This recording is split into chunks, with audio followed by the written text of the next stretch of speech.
Hi everyone, my name is Marcela Bomfim and I'll be presenting our work on behalf of my co-authors. When people shop for groceries, they make dozens of decisions about what to buy. They often ask questions such as, which of these cereals should be healthier? How much of this snack should I buy? So how can we support these many decisions they make when they go shopping? Mobile technology has great potential for supporting interventions that encourage healthy eating, but existing mobile applications simplify these decisions through a focus on calories, which can lead to poor nutritional choices and contribute to negative body image and eating disorders, especially among youth. But evidence on diet and health increasingly points to the importance of overall diet quality, illustrated by recent food-based guidelines such as Canada's Food Guide. And focusing on food groups and nutrients such as fiber, sugar, sodium, and fats are more meaningful than only looking at calories. Another issue with those mentioned apps is that they are designed to track consumed foods instead of supporting planning and selecting foods at the grocery store. Our study has three main contributions. We developed a mobile shopping app that promotes healthy eating patterns through food literacy skills. A 3-week field study showed that our app increased nutrition knowledge and attitudes toward healthy eating and reduced impulse purchases. And we report on how the mix of situated and gameful design features contributed to this success. So what is food literacy? It is defined as the knowledge and awareness of foods within the different food groups and nutrients and their relevance to your health and well-being, the ability or self-efficacy to choose healthy foods, and the desire or motivation to engage with food to achieve a nutritious diet.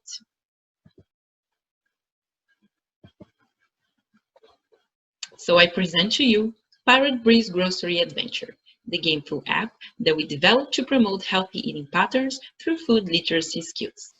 It was designed to be played when planning a grocery list at home and when selecting foods at the grocery store. All with the guide from Bridget, the Corgi Pirate nutritionist.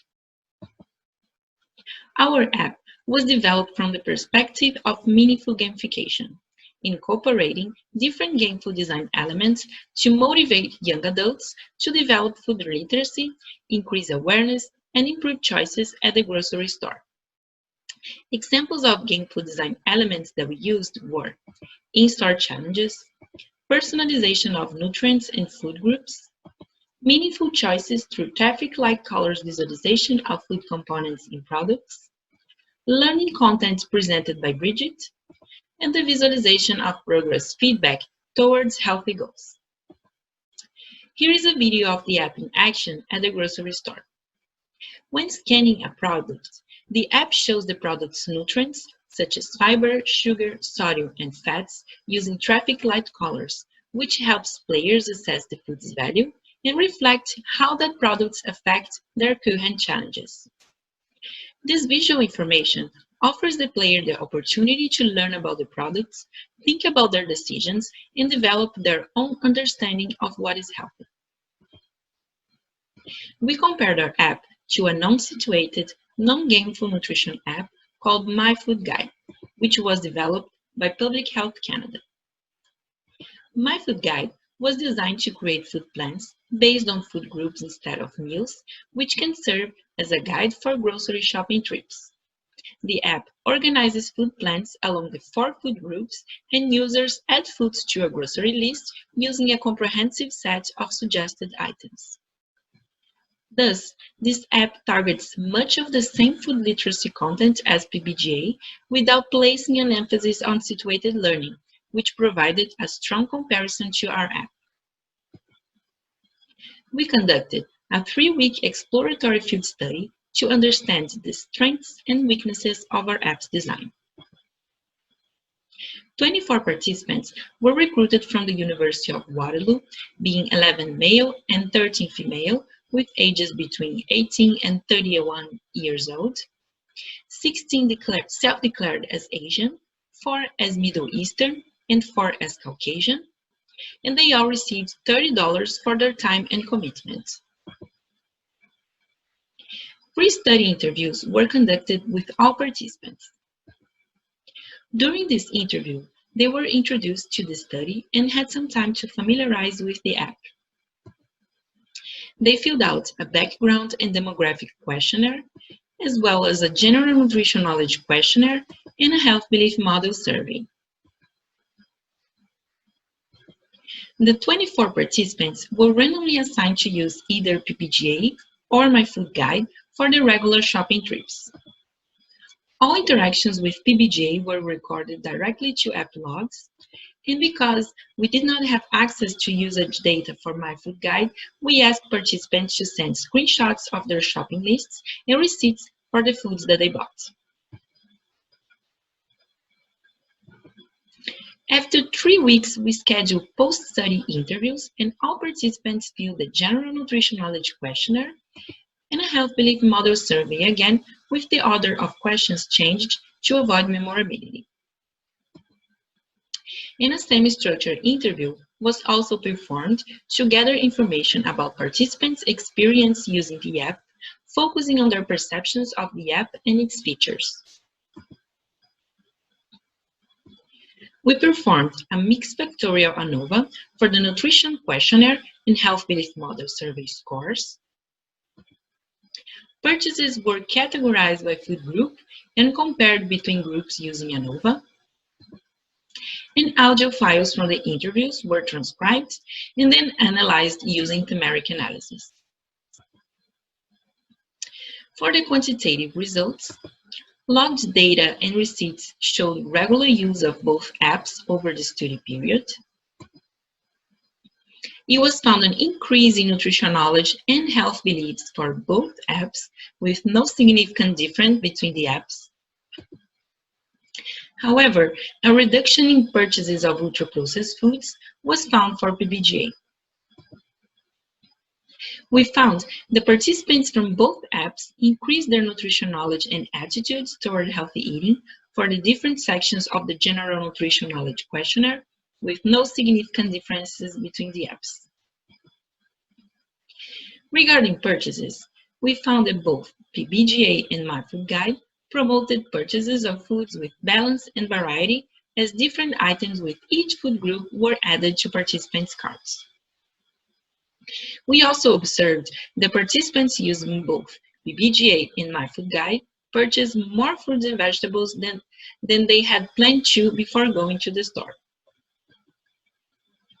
Participants who used our app made fewer impulse purchases, as they added to their shopping carts a lower number of servings of ultra-processed foods than those who used My Food Guide. So although My Food Guide was beneficial to plan healthy, it did not avoid buying much more ultra-processed foods while people were shopping. Our qualitative results demonstrated the potential for apps to develop food literacy beyond the calorie approach. We could find, with the qualitative results, the promotion of balance, variety, and moderation through participants' foods.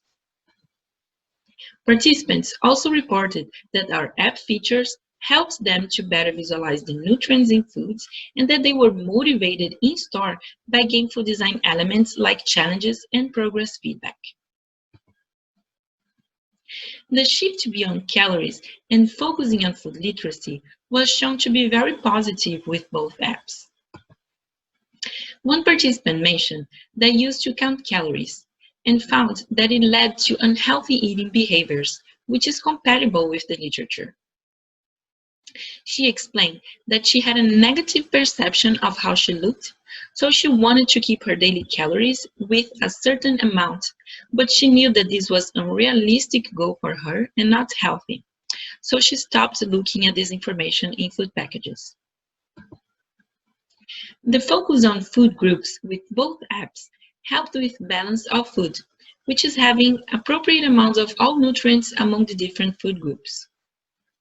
Visualizing the serving needs from each food group were helpful in raising awareness about food groups that needed attention. Like in this quote from a PBGA participant. She said she was encouraged to add more fruits and vegetables to her cart when she saw she was buying less than she needed. The visualization of all products from a specific food group in my food guide provided inspiration and motivation to plan and try foods that were not included regularly, bringing more variety, which is having a wide selection of different foods. For example, this participant didn't know what was quinoa, but because she saw on the app, she researched about it and bought to try. The traffic light colors visualization of nutrition facts in PBGA helped with the concept of moderation, which is avoiding eating in excess. This visualization raised awareness about food's content. This participant, for example, showed surprise when scanning a product. He said he thought cereals should be healthier, but after scanning a certain cereal, the visualization showed that it had a lot of added sugar. Finally, challenges were frequently mentioned by participants as strong motivator while shopping, particularly for moderating purchases of items hiding sodium, fat, and sugar. So how can we support the many decisions people make when they go shopping? Using gameful design and situated learning to develop food literacy skills for more informed food decisions. To finalize my talk, these are the 3 takeaway messages to be taken from our work. Focus on food literacy, planning, and purchasing behaviors instead of calories and consumption. A situated app providing information at the time the decisions are made in a usable format, reduced impulse purchases. And finally, gameful design elements contributed to this success. Challenges were often cited as a motivating feature. So thank you for watching and listening to my talk.